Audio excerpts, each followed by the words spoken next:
Thank you.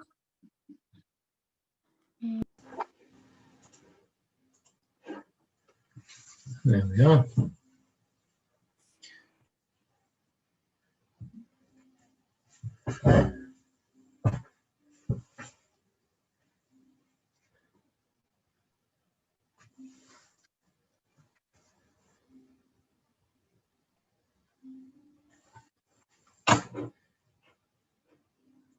Okay, hope everyone can hear me. We'll just give a few people a minute to log on.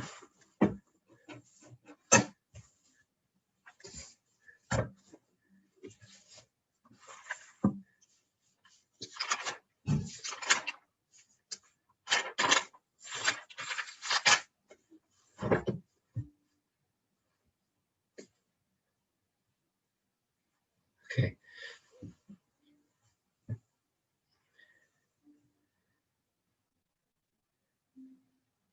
We'll just wait another minute or so. No requirement at all to leave your screens on. Those who have no problem with leaving screens on, it's always nicer to see people's faces. But I'm not gonna obligate it like they do in some places. But if you'd like to leave your screens on, it's nice. Just so I can, if those who it doesn't bother, just so we can see people. Let me just begin with well, really two things. Firstly, as I mentioned previously, I'd like to dedicate the Shurim this week, Lilu Nishmas Rabbi Sachs, Yaakov Stephen David Aryeh. I was very close to Rabbi Sachs in a number of ways, in a number of areas, and as many have learned a lot from his Torah, and particularly his ability to deliver thoughts with tremendous clarity and really have tremendous impact on people. So there should be Leilu Nishmosai, the share.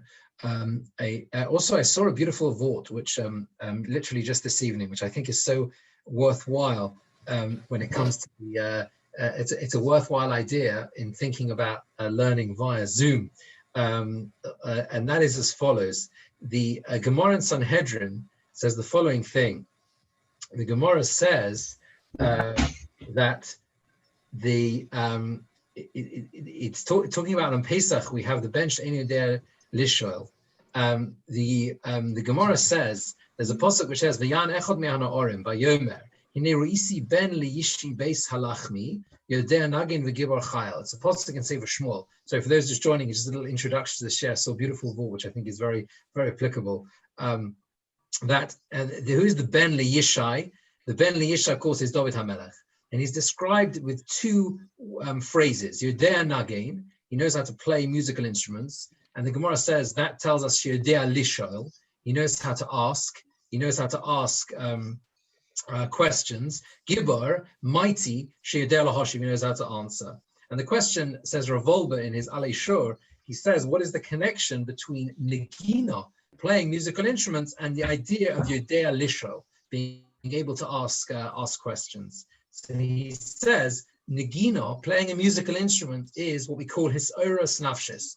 It's basically arousing the soul within us. That's what Negina, that's what playing a musical instrument essentially is. And he says that is exactly the same idea as a Yodea Lisho, because in order to ask questions, what you need in order to ask questions is basically tzorech le'isora, to stay awake, to keep awake, to be with it, to be involved, to be engaged. That leads one to ask questions. And he says that's why he goes on to talk about the Haggadah, that's why we do it Derech Sheilot Tshuva. But I just thought that was a beautiful idea for Zoom. It's always much harder to, on Shurim on Zoom, to ask questions, to be engaged, to be involved. But when one asks a question, what it is it's effectively a form of playing a musical instrument, because the asking of a question demonstrates that hisoros nafshis. That's how Rav Wolbe describes it, that one is engaged on a deeper level with what one is learning. So please do not be afraid to be engaged in the same way on Zoom as we are in person. With that very brief introduction, let's carry on where we're up to in the Gemara. So just to recap briefly, we finished off last time with, we completed the two Lashonos in the Gemara. So there's two, the Mishnah presents us with this this halacha, hashutfin sherotzu la'asos mechitza b'chotzer, shutfin who want to build, neighbors, partners who want to build a wall, a mechitza down the court, in a courtyard, in a shared area, boinin es hakosel be'em, so they build a wall in the middle. And we explained that there are two possible ways of learning this line. There were two lashonos in the Gemara. There are two ways of learning. The sugya is presented in two sort of parallel tracks here, and what they depend on, although it seems to be, and this was basically daf based on the base and daf gimel amud aleph, halfway through daf gimel amud aleph, although they center around the way you translate this word mechitza, right? Those are the two different ways of learning. Does mechitza mean in terms of actually constructing a wall, la'asos mechitza, so that you read the Mishnah to neighbors who want to build a wall, then they build the wall in the middle. That's the one way of reading it. Or you read the Mishnah, the shutfin, neighbors who want to divide up a chotzer, then this is the way they build the wall. But of course, the machlokas and the two ways of learning, the most important ramification we explained of this, of the way you read the Mishnah, is in terms of hezek re'iyah. If you read the Mishnah, shutfin shirotzu la'asos mechitza b'chotzer, shutfin who want to build a wall in the chotzer, if they decide they'd like to build a wall, then they build the wall in the middle, right? Then you see that it's only because they decide they want to build a wall, right? That is why they do so, because there's mutual agreement to do so. That is why you then have the ramifications of how to build a wall, what materials to use, etc., etc., etc. Only because they both agree to build this major construction, this non-see-through wall. But if one of them says, I want to build a wall because I don't want you to see my stuff, and the other says, no, I'm very happy, I don't want that, then there is no way he can force him, because hezek re'iyah lav shmei hezek. Hezek re'iyah is not considered to be a significant claim in terms of being able to claim damages, that someone else is damaging you through being able to see into your property. That was the first way of learning the Mishnah. The second way of learning the Mishnah, which we explained last week, is the halacha, is that you read the Mishnah, hashutfin sherotzu la'asos mechitza. Mechitza means plukta, means a division. Shutfin, who are neighbors who want to divide up a chotzer, so they want to make a division. They've decided to split. And we explained, I think, in the last piece of Gemara that we did, that we're talking about a scenario where there is not a din chalukah in the chotzer. That means to say, it is less than 8 amos by 8 amos. If you have a chotzer that's 8 amos by 8 amos or more, then I don't need your permission to split up, right? I can simply say, we go our separate ways. I can do that unilaterally. I don't need your agreement, because once we have enough space for 4 by 4 amos each, then I can choose to divide up the space, and that's my decision. I don't have to engage you anymore in that. I don't have to get your permission. We're talking here in a situation where there is not that. There's less than 8 by 8. There's less than 8 amos, which means that because there's less than 8 amos, it has to be by mutual agreement to divide up the space. So you read the Mishnah, hashutfin sherotzu la'asos mechitza, the shutfin who decided together to divide up the space, then boinin es hakosel, then one of them can force the other one to build a fixed permanent wall. Why? Why can you not say to him, I'm happy to divide up, but all I'm agreeing to is a flimsy wall, what we call a mesippus, like a picket fence, just where you can see through. And that's because hezek re'iyah shmei hezek, because causing damage, according to this way of learning, hezek re'iyah shmei hezek is considered to be damage. And if someone is causing that hezek to someone else, and he says, I don't want you to see inside my property, I don't want you to see what I'm doing, it's my private space, then he's perfectly within his rights to say that, to do so. And that is in fact how the halacha is paskin. We saw at the very end last time. We saw the very end of the Shulchan Aruch. That's how the halacha is paskin. There are obviously lots of ramifications, how it plays out, and everything else. In fact, we discussed what is the rationale for this. What is the background to it? Why should it be hezek re'iyah shmei hezek? You're not doing any. It doesn't look like there's any visible damage. We discussed that maybe because we talked about limiting his usage of the chotzer. Through the fact that he can see his private things that are going on. We talked about the effect of an ayin hora, the fact that it's visible, he doesn't want to be seen all the time. But this is where we got up to. Now, we finished off in the Gemara. If you're following a regular Gemara, it's about halfway down the Omud, and it's actually the words. There are brackets. There are brackets. There's a long, unusually there's a long about 10 lines in brackets, which is Lishna Achrin, another version. We're going to leave those out. There are different versions as to whether or not this is in the Girsa in the Gemara or not. We're going to go with the Girsa. I think it basically reworks some of what we've already done, a different version of how we already learned it. As far as I recall, there isn't major chidushim in it. I think we're going to skip those round brackets and go to B'mayo Kimta. Okay, so B'mayo Kimta is where the 2 dots are. Yeah, now about 2/3 of the way down, right? So the Gemara asks, everyone got that? Yeah, you got that right. Okay, so the Gemara asks the following kasha. B'mayo Kimta l'masnisa. How have we fitted in the Mishnah? How have we concluded the scenario the Mishnah is talking about? B'she'ein bo din chalukah. We've said that it's talking about where there's no din chalukah. There is no situation. There is no way of forcing the other one to divide up the mutual space because the chotz is too small. The chotz is less than 8 amas, so it has to be by mutual agreement. Says the Gemara. If we're talking about where there is no din chalukah, that means to say I can't force you to divide up the space. Kirotzu ma'hovi. So what if they've agreed? What if there's been an agreement, a verbal agreement to divide up? Nehadrabu, let them change their minds. Why can't they just be choizer? Why can't they just say, "Oh, we changed our mind now"? In other words, if you think about what the Mishnah says, Hashudfin shirotzu aseres mechitza, Shudfin who want to divide up. Sorry, that's how we're reading the Mishnah now. Shudfin who want to divide up the chotzer, they have to build a wall. Why? I can change my mind. I mean, just because I agreed, that doesn't mean you can now force me to do something just because I made an agreement. Now you could argue on this, and you could ask me, well, hold on a minute. If I make a verbal agreement, does that not commit me at some level, at least to do something? Is anyone thinking that question? I don't know. Yeah. I was going to say, why would you even think that the Gemara would say, well, let him just go back on his word? Yeah. What's the logical basis for that assumption? Yeah. But the point is that the din chalukah is there because if its size, that's the only reason, isn't it? Yeah, din chalukah is only to do with size, meaning once you've got less than a particular size, it can only be by mutual agreement. The Gemara's problem is if there's only been a verbal agreement, right, then there's no ability now to force anything. A verbal agreement alone is not going to allow forcing him to do something, right? The problem is, what is the status of a verbal agreement? And that's very interesting, right? And it's a whole separate, obviously it's a whole massive topic in and of itself. What is the status of giving your word in a formal halachic sense? The Nemuki Yosef here are basically kind of hints to this. I don't know whether anyone's following in the standard edition of the Gemara. You'll find it at the back.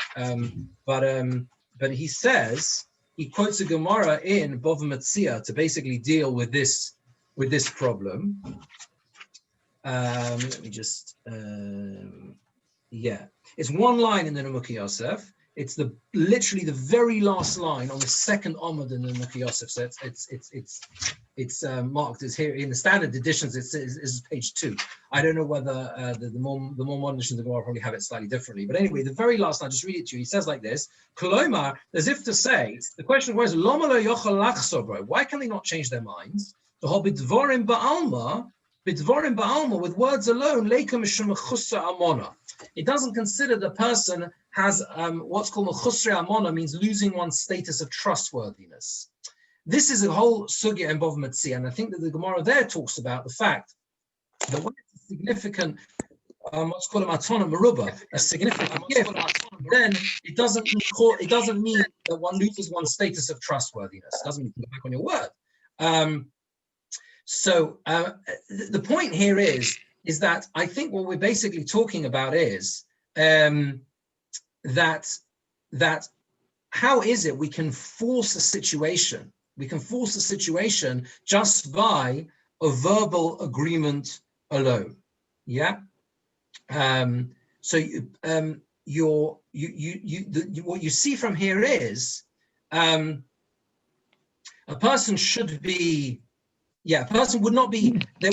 There would not be you can't necessarily force just on the basis of a verbal agreement if it's a significant area, what's called a matana meruba. Okay, so without going into old rules about shavuos and adorim and everything else, this is the Gemara's question. There hasn't been any sort of fixed permanent agreement, so therefore, why on earth can just because they made an agreement can he force them to build a wall?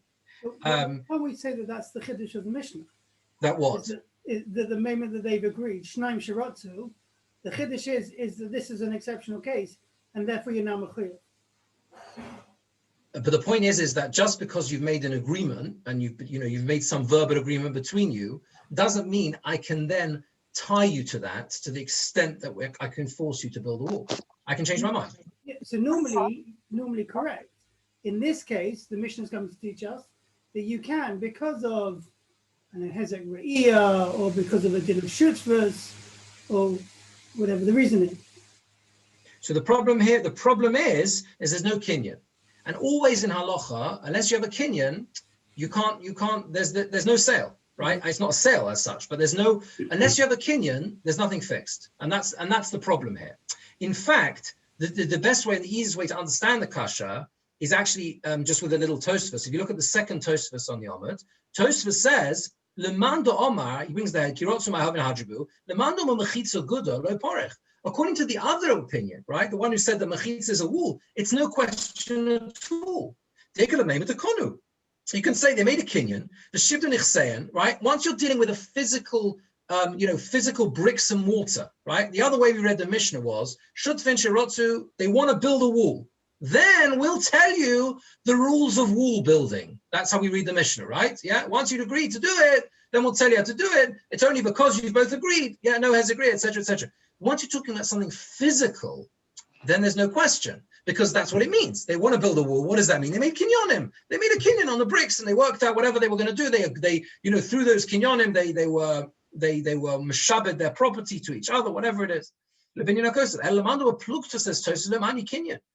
If you're saying the whole agreement is a verbal agreement to divide up the space, that's kinyan devarim ba'alma. That's just words. That's a kinyan, what we call kinyan devarim. It's just a kinyan through words. So the Masika because the Gemara hasn't yet thought of the answer it's going to give, which we're going to go through now. But that's the Gemara's question. They shouldn't be able to change them. And even by the way, if it's not a good thing to change your mind, right, to pull out. But the point is, just because I made an agreement doesn't mean I can necessarily obligate the other one to pay up or to build the wall. So he says like this, says the Gemara. Gemara gives two answers. Rabbi Abasi's name, Rabbi Yochanan, Shekonu miyodon. They made a kinyan. So what does it mean they made a kinyan? A standard kinyan is a kinyan chalipin. Yeah, we're familiar with kinyan chalipin.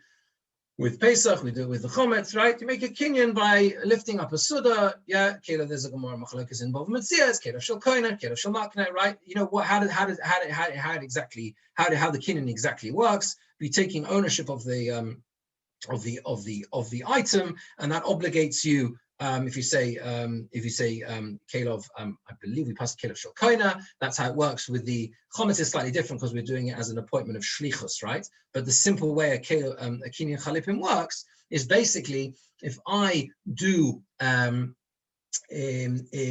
take the Chometz scenario. You go to the Rav to sell the Chometz. What do? You do a Kinyan, yeah? You do a Kinyan on his Kalim, the Kelov Shel Koina. The Rav is the Koina. He's not really the Koina. He's the go-between. He's the person in between you and the Goy. But whatever it is, yeah? It's really a Minui Shlichus. It's slightly different. But the principle is the same, yeah? You do a Kinyan on his Kalim. That's the Kinyan Chalipin. And that itself, that Kinyan obligates, allows him to take ownership of your property. So it's also given us, that's what a standard Kinyan is. So the Gemara says, if you're talking about making a Kinyan like that, the Kinyan Chalipin, right? What does it make a difference? They made a Kinyan, right? Kinyan Devarim Ba'almahu. It's simply a Kinyan Devarim. It's just words. It's again the same problem. It's only a Kinyan of words. It doesn't have any fixed status. It has to be something. The Kinyan has to be chal on something. There has to be something, some physical item that it works with. And here, there's nothing. There's nothing that it's working. There's nothing physical that it's working on. So the Gemara answers, B'shekonim yodon beruchos. They made a kinyan in terms of ruchos, in terms of directions, points on the compass. In other words, someone chose the eastern side of the property and someone chose the western side. And they made a kinyan. And when they make the kinyan chalipin on that, that is something permanent, physical, that the kinyan can go on. So that then what the kinyan does is it transfers the ownership of each side of the chotzer to the person who wishes to acquire it, and that's how it can work. That's how Rabbi Yochanan answers the problem. Yeah. Is that a... Go on, Jeremy? Can't hear you. I said if I acquire your half. Yeah. Okay, I've made the kinyan, and I dig it up, and I find, I don't know, treasure. Is it mine? Is it? If really you've made mine? a proper kinyan, then it's yours. So presumably, yes. And it goes into the land deeds. So how deep the kinyan goes in the land is actually something which I think is discussed later on. I think in Perek HaMoches Abayis about what happens generally when you acquire land. Right? If I buy your property, and then, how deep does that go, that kinyan, right? How far underground does it go? Does it go to the depth of a well on your property and that sort of stuff, right? This is a whole, right? This is a whole set. That is a question of general practice. It's a question of, it might be relevant as to what's stated in the document. There are all sorts of particulars to this. But the point is if you've done a valid kinyan, then you each, then you agree. You have to realize the Gemara's, the difficulty of the Gemara, and this is a very, very small sugya, it's only a few lines in the Gemara, but it's actually a very, very important piece of Gemara in terms of how kinyanim work. What the Gemara is grappling here with, right, is that we know you can acquire a piece of land. We know you can acquire, right, a piece of metaltalin, movable items, right? If I want to sell you something fixed, a book or something like that, whatever, I can sell it to you, right? We know that. Here, it's totally different. Here, what you're acquiring is the right, is like the division of space. And that doesn't seem to be a fixed entity, right? The Gemara, there's nothing physical there. That's what the Gemara is struggling with. There was a rush here that I wanted to just, I think I saw a rush here, which I think has something that might be helpful here. Let me see if I can find it. Yeah, because there's actually a lot in this little piece of Gemara in the Rishonim about this. Yeah. Right. Okay. Yeah, the Rosh basically adds. He says. Oh no, sorry. Right, no, 1 second. So actually, he's going on the next bit. Sorry, Rosh is going on the next bit. Let's just see the next line. The Ravashi teretz. Ravashi says, Ravashi says this is not to do with a kinyan chalipin. This is simply one person going inside his property and making a chazaka on it, and the other one going in his property, in his side and making a chazaka. That's what it is. That's what it is. So, in other words, how do you make a chazaka? How do you make a chazaka? How do you make a chazaka? So Rashi seems to say that you do something physical to the land. You do something physical to the land. So they made a decision to divide up. He does something physical to the land. He digs a little bit into the land, and that itself is how they've taken ownership of the property. Let's see all the Rashis together. Rashi is about a third of the way down. He says chalipin only work. The standard kinyan chalipin, as we explained before, which is really basically a system, a symbolic barter. That's what it is. Eladova hanikne. They only works with something that is acquired, that is actually physically acquired. Ober mecher, ober matona. Either sale or a gift. There's a different version of the Girsa here in Rashi. The easier way to read Rashi is kakos metaltalin shakinin chalalov. Either land or movable items, to rearrange the words, which the kinyan goes on it. It has to be something physical. That's the Gemara's problem. So the first answer was Rabbi Yochanan. Rabbi Yochanan says that what's konom, it means they made a kinyan. The Gemara what made a kinyan? That's kinyan devarim. Says so the Gemara answered, what did Rabbi Yochanan say? They konom yodom baruchai. Says Rashi, what does that mean? Zebar lechelim mizrachi. This one chooses the eastern side. Zebar lechim maravi. This one chooses the western side. V'konom yodom. And they acquire from their handles. They do a kinyan chalipin of that. This one now takes ownership of the eastern side, and the other one has no share in it. And similarly, the other one gets the other side. So that's how it works. Kinyan devorim beruchos. Okay. And the Gemara understands that because there's been a demarcation of sides, if you like, of directions, that is enough for the kinyan to be chal on that, according to Rabbi Yochanan. Rav Ashi gave a different answer. Rav Ashi says that they each make a chazaka. Says Rashi, v'hechazik v'chelkoi, in his portion. Rofak bei porta, he digs a little bit inside it. V'karka nekna b'chazaka, acharei asher rotzu b'shas konuka. Once there's been an agreement, you can then walk into the field and make a chazaka on the field. What's the chazaka on the karka? Chazaka is you dig a little bit in the field, that shows you it's yours. The halachas of chazaka are discussed much later on in the third parak, Cheskes Habatim. The second half of Cheskes Habatim talks about these type of chazakas in, how you make a chazaka on land. Sorry. Yeah. So yeah, go on. So if the Shutfin went ahead and built the wall, and then they decided, actually, you know what, we'd like to go back to sharing the chotzer again. Right. Are they allowed to knock the wall down and go back to the original status, or is there a chazaka now that the wall's gone up and therefore, there's a hezek rear or wherever it may be? Because I was just asking, because with this answer to Gemara's question about how they can recant on their original idea. So, well, the Gemara's question was, the Gemara's question was, there's nothing that you can't, how can you force him to do something, unless there's been a proper agreement? And the Gemara says there is a proper kinyan, right? That's the Gemara's answer. Your question is, can they then, after that proper agreement, after that kinyan, can they then change their minds again?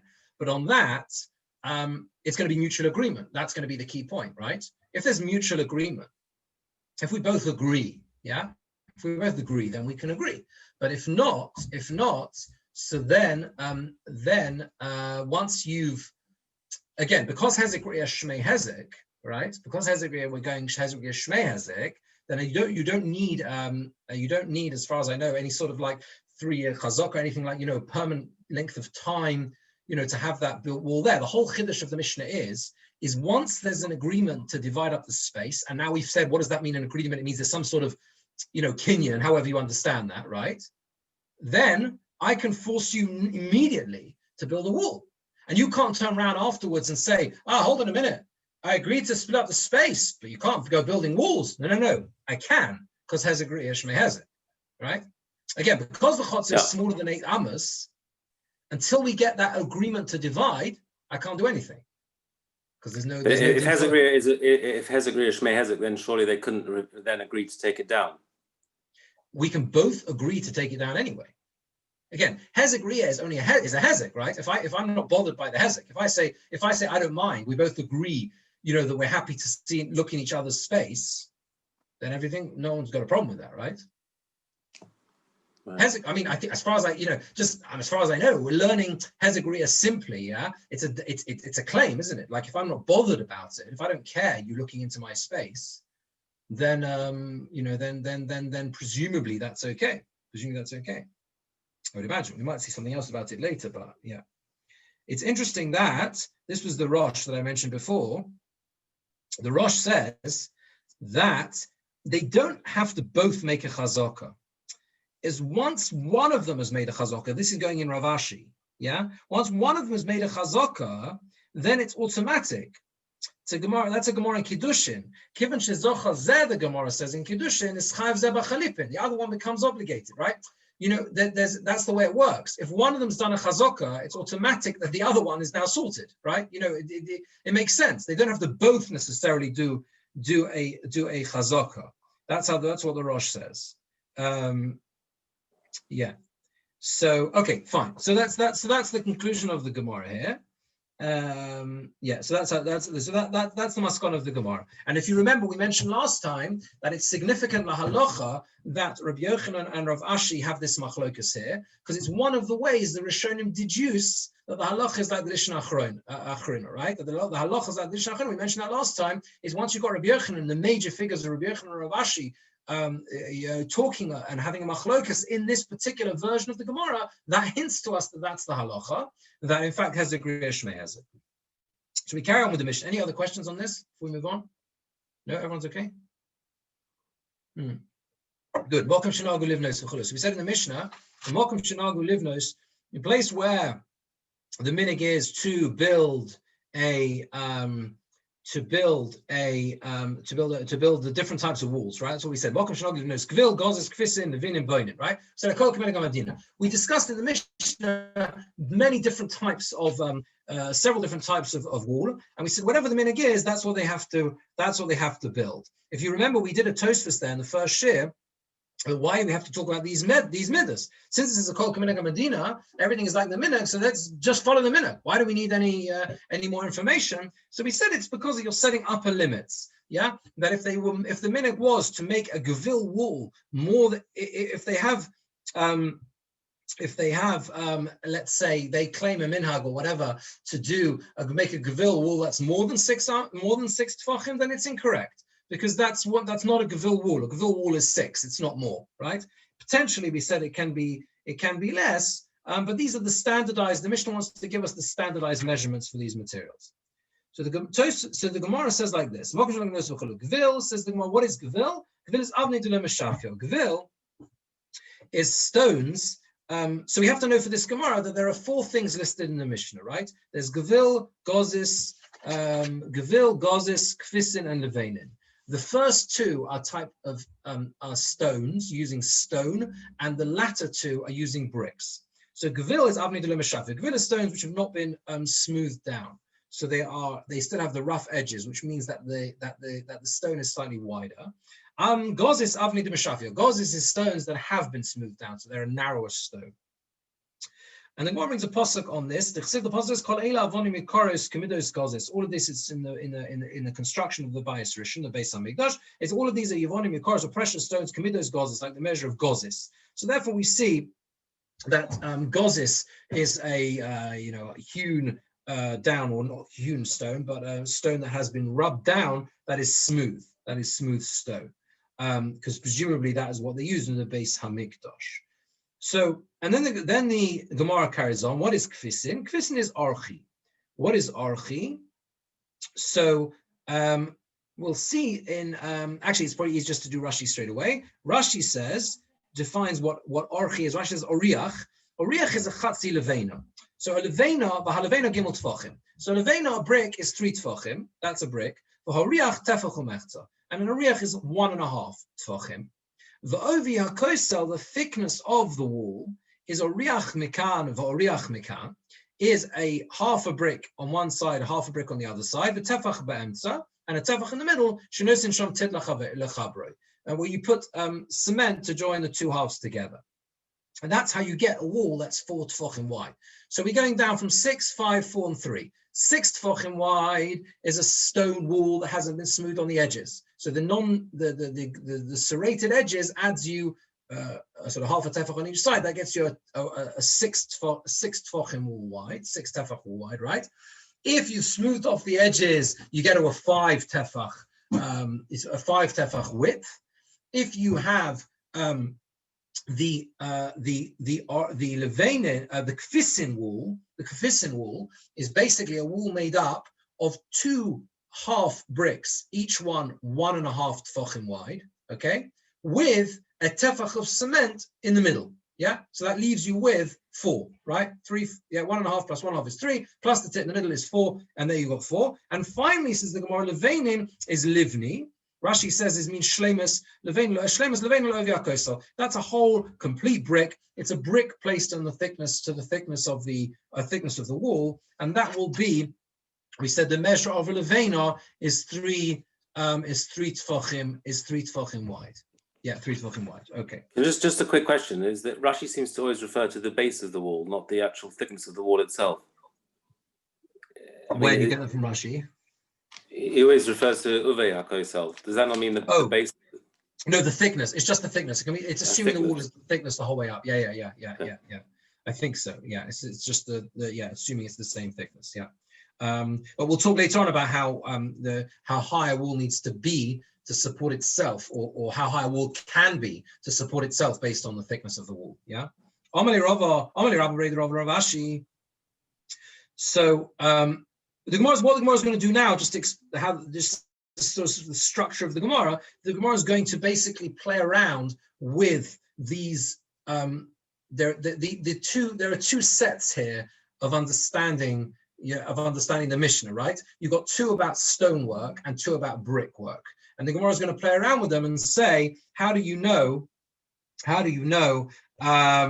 that this is that we've learned it in the correct way, that the bricks are half bricks sort of divided up, yeah, and the other ones, the stonework is a non-smooth stonework, maybe it's in the reverse. So this thing what I was going to do is going to be two Ikad Omris in the Gemara. How do you know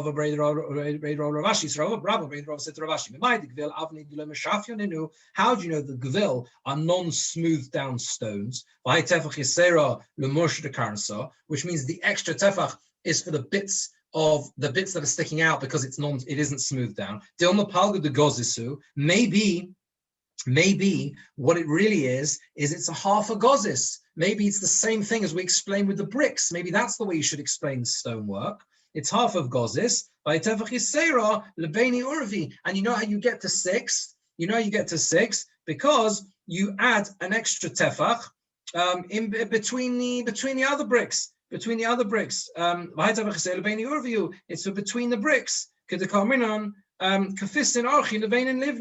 As we said with kfisin, with the brickwork, the kfisin are orchi, which we said was 2 bricks split down the middle with cement in the middle, and levein and livni is the whole brick. And we said the extra tefach is for the space between the bricks. So the Gemara's question is, why don't we say the same thing with the stonework? You take your gozis stone, which we said was 5 tefachim. Yeah, 5 tefachim. That's how much a gozis is if it's been smoothed down. You take your gozis, right? You split it in half. Split 5 in half will give you 2.5 plus 2.5. And the tefach and the extra tefach to get the 6th tefach is nothing to do with bits of stone sticking out on the side. It's just cement down the middle where you cemented the 2 halves together. Omalei said to him, how on earth do we know that kfisin are bricks anyway? Who says that kfisin are 2 half bricks? Where do we get that from? Ella must be Gemara Gemiri law. It must be that Gemara. This is simply the Masora that we have. Gemara Gemiri law. The Gemara. That's what archin. That's what kfisin are. If so, Gevil Nami, if so, the Gevil as well, the fact that it's non-smooth down bricks is also Gemara Gemara is simply a Masora. There's no other way of understanding it. It must just be that's a Masora. That's what Gevil is. It is non-smooth down stones. Yeah. If I'm not mistaken, I think we mentioned this the other time, that Gevil is also a word you find with klaf, right? It's non-smooth down klaf, I think. Yeah, the word Gevil is also used there in that context as well. And then the Gemara just goes through an Ikad Amri who simply does it. We did exactly the same thing, just in the reverse. Ikad Amri, others say like this. You notice it's a different Mandamar as well. Mimai the high kfisin archi ninu. How do you know the kfisin are archi? Who says that kfisin are bricks? These 2 half bricks. The extra tefach is the cement between the 2 halves. Maybe kfisin are non-smooth down stones. It's non-smooth down bricks, sorry. And the extra tefach is for bits of brick that are sticking out on the sides because it hasn't been smoothed down. So you take your 3 tefach brick, you cut it in half, right? You cut it in half, and you put cement down the middle. As we said, Gevil avni de meshafyon. As we said, so how do you know how do you know that the brick should be split down the middle? Maybe kfisin is simply non-smooth down bricks, The extra tefach is for the bits of brick that's sticking out.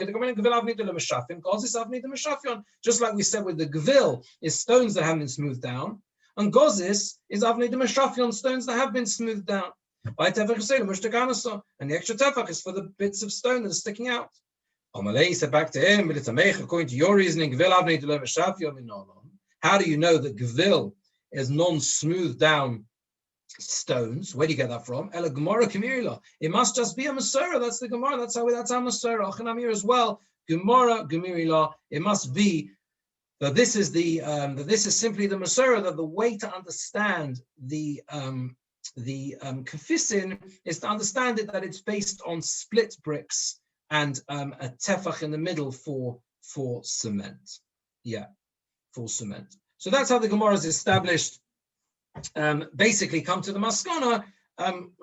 If you learn both of the Ikadamri as sort of parallel versions, you end up with the conclusion the same way both ways round. It must all be Gemara. This is a Masara. This is what we have. This is how you define these Gavil and Gozis and everything else. Omra Abai said Shmama receive from Kol Beini Urvi Tefach. Kol Beini Urvi Tefach. That always between the bricks is always assumed to be a tefach. Hanimini betino. Hanimini betino. This is only betino. This is only when it's using cement. When it's using cement. Havel berichsa boitvei. But where it is but where it's berichsa, what is richsa? Richsa is like small stones. And it's not the same as a cement. You're filling the space with small stones. Boitve, then it requires a larger space between the two, presumably because it's not as strong, I would imagine, and therefore maybe needs to be a wider space between them. The economy, understanding meaning berichsa, the other way around. When it comes to richsa, that this is only berichsa. Richsa, with you using bits of stone, that is why it needs to be a whole tefach in between. There's a whole tefach space. Betina, when it comes to using cement, you don't need as much. You can use less. This is really only a side point. Rashi says, if you just look at Rashi, there's a few Rashis we've got to do. Rashi says, "Levenim livni." Okay, let's go back from Oriach. Oriach hatzi levein levein gim tfachim. The levein is 3 tfachim. Oriach tefach umechza. Oriach is 1.5. Over akos oriach mekan v'oriach mekan. Thickness of the wall is 1.5. One side, 1.5 the other side. Tefach b'em tefach in the middle. Shnisum shit lechaber. That's where you put the cement to join it together.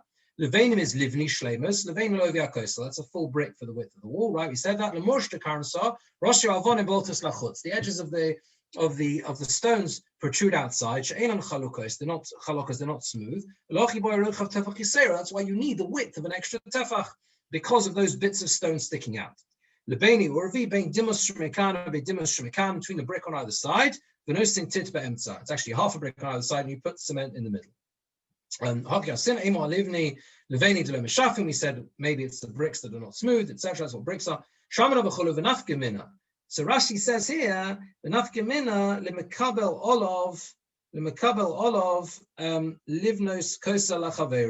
what is the purpose of a bias statement? Why does it make a difference, right? How wide the gap when you split bricks and you put cement down the middle is? The only nafkamina is if a person accepts upon himself to build a wall, what is he obligated to build? What is a standard wall? And that's what Abai clarifies for us. So the Gemara says, "Barichsa avonim dakos betit bein shnei hadimosos." So it's avonim dakos, and that is small stones. The tit bein shnei betit and cement as well. Bein shnei hadimosos between the two lines of wall, not between the 2 lines of wall, between the 2 bricks on either side. There's something else. Let me just look at something here. Okay, fine. Full stop. Right. Okay. Any questions on that so far? Everything okay? Well, okay, yeah, we define bricks and mortar. Now the Gemara says like this: Lemeimra de v'gozis, we skip out the word. The Bach skips the dalad. Lemeimra de v'gozis kol dalad amas gova. Are you telling me that when it comes to gozis, that type of stone, using stone material, kol dalad amas gova, every 4 amas in height, ihovi pusyo chamisha koi, if it is a width of 5, then it will, because that's the width of gozis, then it will be able to stand up, iloi loi koi, and if not, it will not stand up. Now, where's the inference of that from the Mishnah? So look at Rashi. Rashi says, says Rashi, Kedisnamba Masnisin, as our Mishnah says, begozis they're no sing to Chaim Gemara. We said with gozis, this one gives 2.5, and this one gives 2.5, so it's 5 in total. Tani Sefer, and the end of the Mishnah says, they're obligated to build it up to a height of 4 amas. Says Rashi, according to this cheshbon, legova shmoina, once you have a height which is 8 tfachim, tzarich yud tfachim roichav, you're going to have a width of 10, right? The Gemara is assuming that this is the strength of the wall. The strength of the wall is going to depend on the width of the wall, right? If the wider the wall is, the higher you can build the wall. That's what the Gemara is assuming. So it's not to say it'll fall down though, is it? Pardon? Not to say it's going to fall down. Yeah, so the Gemara is assuming. What was that? Doesn't it say it's going to fall down otherwise or something? Am I just making that up? It does say, that's what the Gemara seems to say. The Gemara seems to imply like this.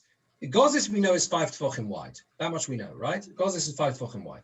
And the Mishnah says that the obligation to build a wall is up to a height of 4 amas. Trying to see where it says that. 1 second. Actually, I think it says that later on. Tani Sefer. Yeah, the Sefer of the Mishnah is later on. It's Hey Amud Aleph. Right, that's right. Yeah. Yeah, if it falls down, ad arba amos. So we're assuming that means that if you have a wall that's 4 amas high, it has to have a width of at least 5 in order to stay standing. Right? Now, Tosfos here has this problem, basically the problem that you're asking. Tosfos says, the third last Tosfos on the Yomud, the Kash Rabbeinu Tam, Levainin degree, koi b'shlosha tvachim. Levainin are less strong, and the same height of wall, will stand up with 3 tvachim, right? The bricks are weaker, and the wall will stand up even though it's only 3 tvachim high. Because it's 2, right? Porta, it is also, he says, Tosfos phrases this question from 2 perspectives. One is based on the Mishnah. The Mishnah itself says same height wall, right, with worse material, the bricks, and it will stand up with only 3 tvachim wide. So the second question is, go and look at walls generally, and you see that they do stand up, right? 4 amas is not very high, and they do stand up, right? Even if they're made of gozis, right? I think there's some problem there with that word apur to the Rosh Hashanah talks about it. Anyway, the Tirit, he says, that's what it's saying.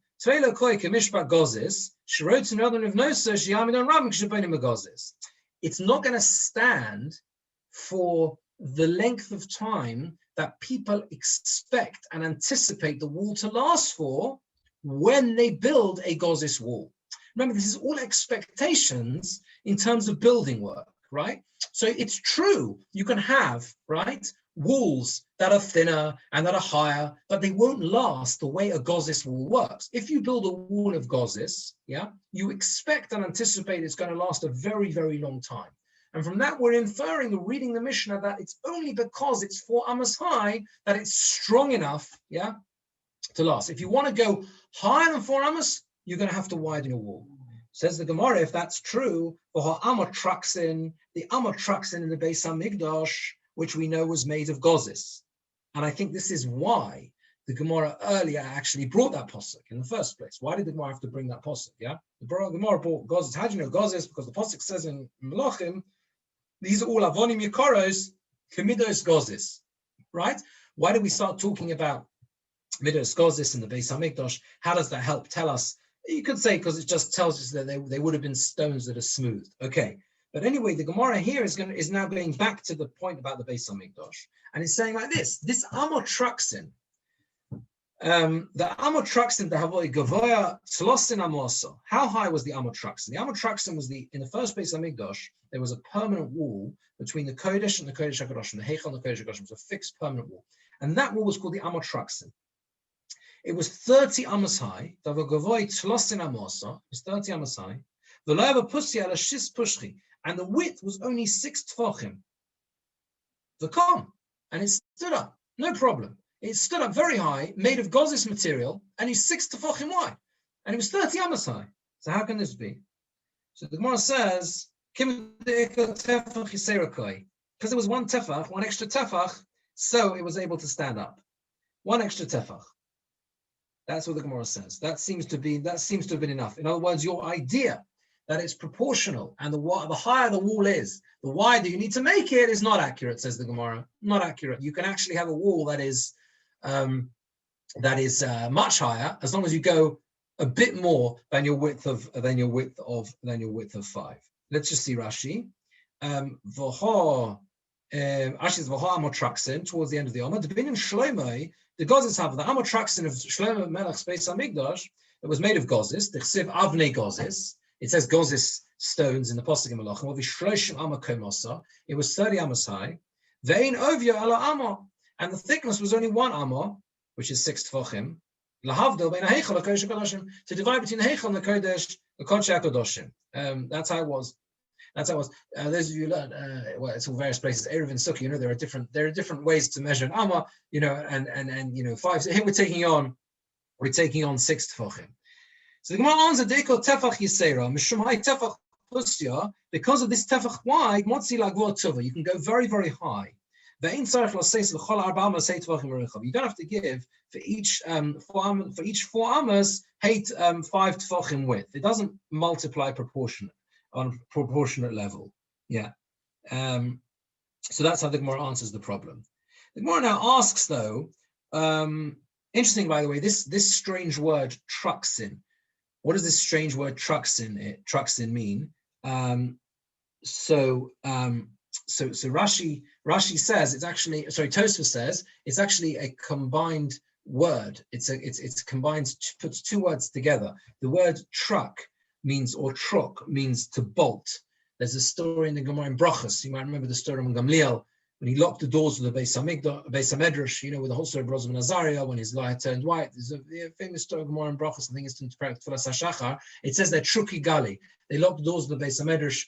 Anyone who is not Tocho Kubaro, his inside is not like his outside, wasn't allowed in the Beis Hamedrash. And that's what it says. The phrase uses Troku Gali. So Truk means to bolt, to lock, and Sin is like Sinai, Har Sinai. Yeah, so it was the bolt in front of the luchos from Har Sinai, right? That's what truxin is. That's why it was called truxin.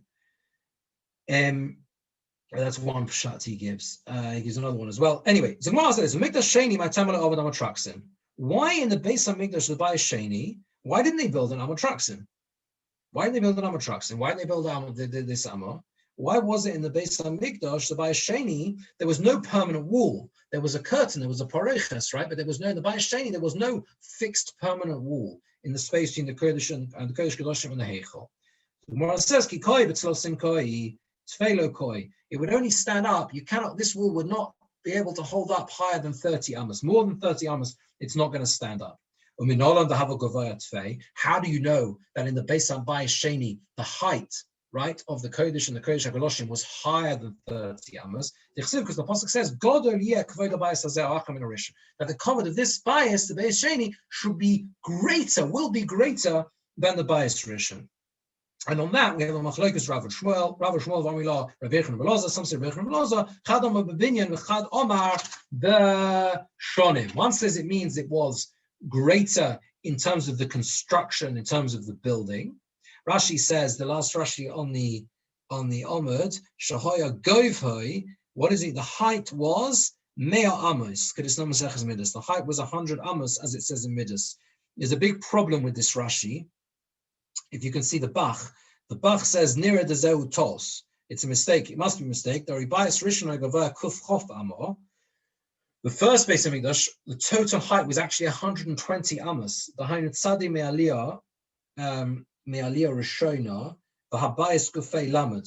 You know, if you learn the Pesukim in Malachim, you see that there was an upper story above the Kodesh and the Kodesh HaKadoshim.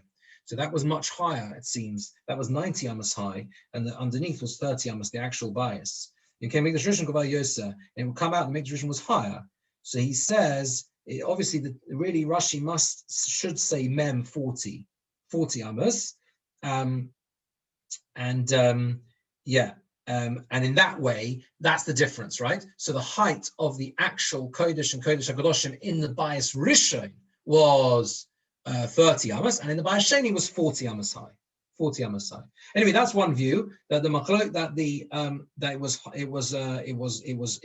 was greater in the sense that it was higher. B'chad Omar b'shonim, and the other one says no. First, look at the Rashi, top of the Omad. Bayis Rishon Omad Daled Meir ve'eser. The first Bayis Rishon stood for 410 years. The Bayis Sheni Daled Meir ve'eser, and the Bayis Sheni stood for 420 years. So it lasted longer. The Isalaha, both are correct. It's not a machlokas. Both are correct in the sense that the Bayis Sheni was both higher than the Bayis Rishon and also lasted for longer. But the Gemara says, if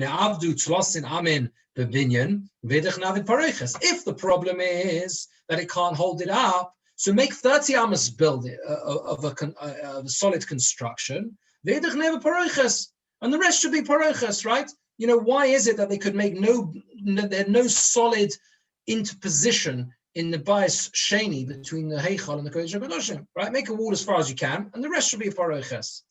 The Gemara says, even 30 amos can only stand agav tikra u'ma'aziva because of the roof and the plaster. It's got to be connected to a roof and a plaster. That's how you can have a 30 amma high wall.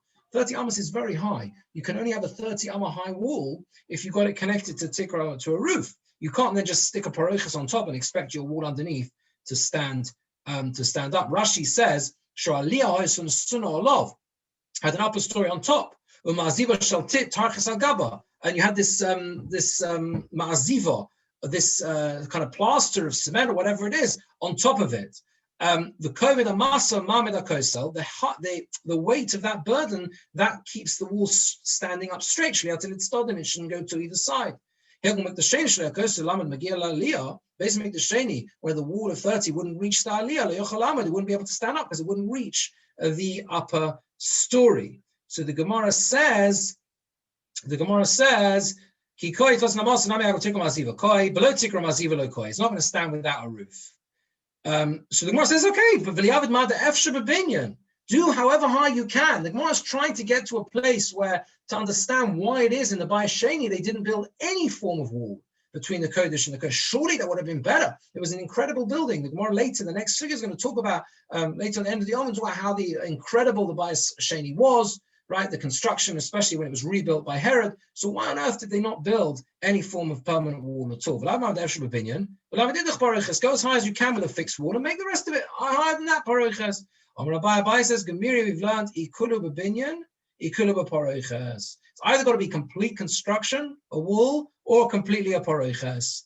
Why? Because ikulu b'binyan mimikdash, either completely a solid construction, which you learn from the Bayis Rishon, the Beis Hamikdash Rishon, which was a full wall, right? Ikulu b'parochas mishkan, or it has to be completely a parochas, which you learn from the Mishkan. The Mishkan was only a curtain. You can't do half-half, and that is why with the Bayis Sheni you had no wall at all, because you couldn't make a half-half, and it wouldn't be enough. It's too high for a solid wall.